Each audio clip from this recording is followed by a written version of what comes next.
Okay, welcome back, gentlemen. So today I have a replay sent in by Schnitzy. I think that's how you pronounce his name. He's the blue player, basically. And Deal Duck Rum is red. I forgot to ask Schnitzy here, like, what his rank was when he played the game, but, honestly, it doesn't really matter. These guys are both, like, top 200, top 100. I think Schnitzy at one point was, like, top 10 or something. The reason why I say it doesn't matter is that if you're in like the top 300, even though your ELO ratings in the top 300, they can be quite drastic. Um, in terms of like skill, like, performance-wise, player on player, I haven't seen like that much difference. I've watched a lot of games and I've played a lot of games. I've been into the top 200 myself at one point.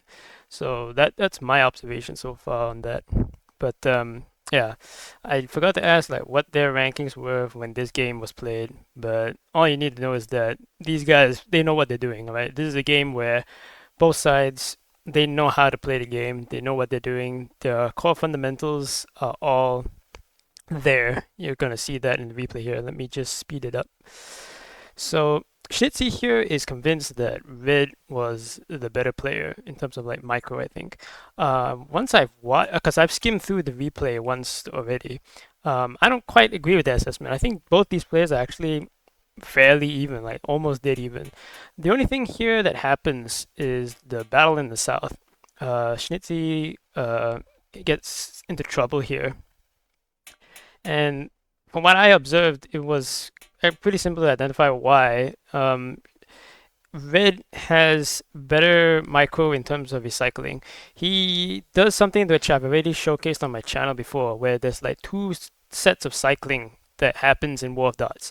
You've got what I call the reserves and then the city cyclers. Reserve cycling is what's happening here. You see, once a unit is committed to the front and he's main combat, the moment the morale bar gets depleted, you pull him back. All right, and then you don't pull him back all the way to the city. There's not much point in doing that. The morale bar will recover even though it's within the enemy projection zone, or at least I think that's how it is. You can tell because even without the heart icon, the morale bar was still replenished.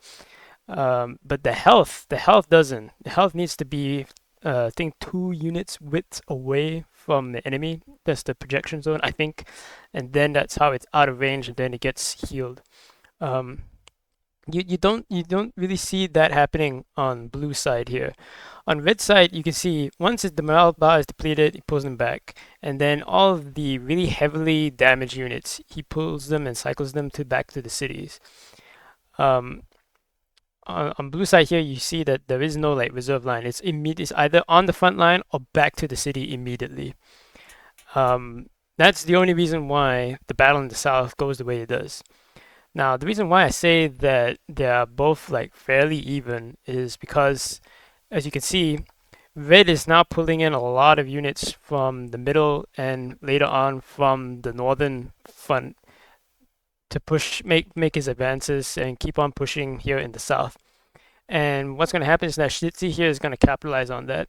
So even though Red is showing that he has a little bit more micro control, like on the tactical level, overall, um, it really isn't like that big of a difference because Red is not going to be able to quite keep up with Blue's maneuvers here. Now, it takes a very long time for Blue Schnitzy here. I'm going to be going back and forth between the names and the colors, sorry. Um, it's going to take Blue quite a bit of time to realize that he has this advantage where he can open up on the other side where Red is pulling his forces away from, and he can get a mismatch in numerical advantage and then capitalize on that. I think if Blue had recognized this earlier, it wouldn't have gone on for this long. Now, Blue mentioned in his description of when he sent in the replay that Red actually does deal more damage in terms of troops. Um, and it's because his units get encircled quite a bit. Um, I've been meaning to talk about that because there's another replay I'm going to record after this where I've got the number one player in War of Dots on the leaderboard, where similar occurrence happens, and I still don't quite know um, the significance behind it. And it basically comes down to at what point does one side have a decisive numerical advantage? I usually assumed that it was like somewhere around like the 30,000 to 40,000 troop marker. If you had a advantage like that big, then you had decisive advantage. But I don't think that's the case at all. I think that is a flawed theory, and I'm still trying to figure it out. And you can see that in this case here, blue takes a lot more casualties throughout the game. And actually, no, that's not true. It's only about 20,000. But in terms of deficit, at one point he was, I think, down by like 20,000 troops on the board. I think I might have missed that part when I was talking. I wasn't paying too much attention to the casualties and troops. But yeah, basically, blue was suffering more losses than red. But as you can see here, in terms of position, he's managed to make gains. He's taken the northern city because Red had weakened his northern front, trying to capitalize on his push to the south. Blue took some time to recognize that weakness, but eventually did find out, did realize, and then made a massive push and exploited his numerical advantage. Um, okay, we have massive encirclement there. Think this right here was the last ditch attempt by Red. Red is not that bad in a position to make such a move like that. If Red hadn't committed to that push right there, he still has enough troops to actually, make up some plays that wouldn't have been that drastic. I think because he's already lost the city, uh, once you get to like this high level of gameplay, the moment you have a decisive advantage, like having a city lost, basically the top players recognize that yeah, the game's basically over. There's not much to it. In most of my lower elo games that I've showcased on my channel, all the very early videos, you can see how it is possible, even though you blunder a whole city, you can make some comeback. But that's assuming that both players are of equal skill level on the lower end of the spectrum, and they both make blunders. So I can kind of understand why Red is making these plays here.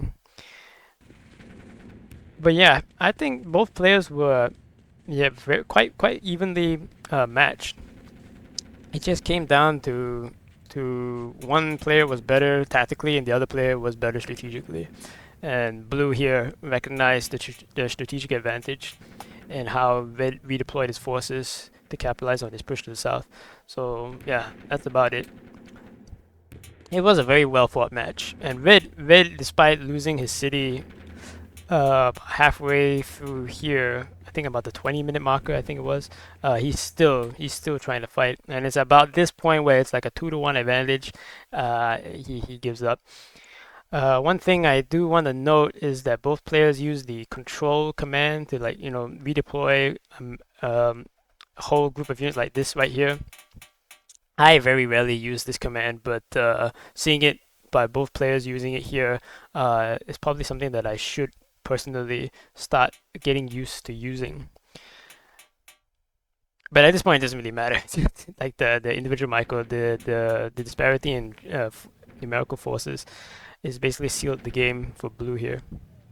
So yeah, a very well played match by both players, and it was quite entertaining, and it allowed me to see other players how they play the game, because I play at like the low pop hours, and it's extremely hard for me to grind elo because one, there's barely any players playing, and two, most of the players that are there, they're like really low elo, so I find it very difficult and not really worth my time trying to climb the ladder. But also at the same time, if you're playing in like the low pop hours, you miss the opportunity to play against good players, and that's where all the learning and gaining experience comes from. But it is what it is. You can't change much about that. But thank you to Schnitzy for sending in the replay. Hopefully my commentary wasn't too boring, but if you did like the video, please like and subscribe, and I'll see y'all in the next one.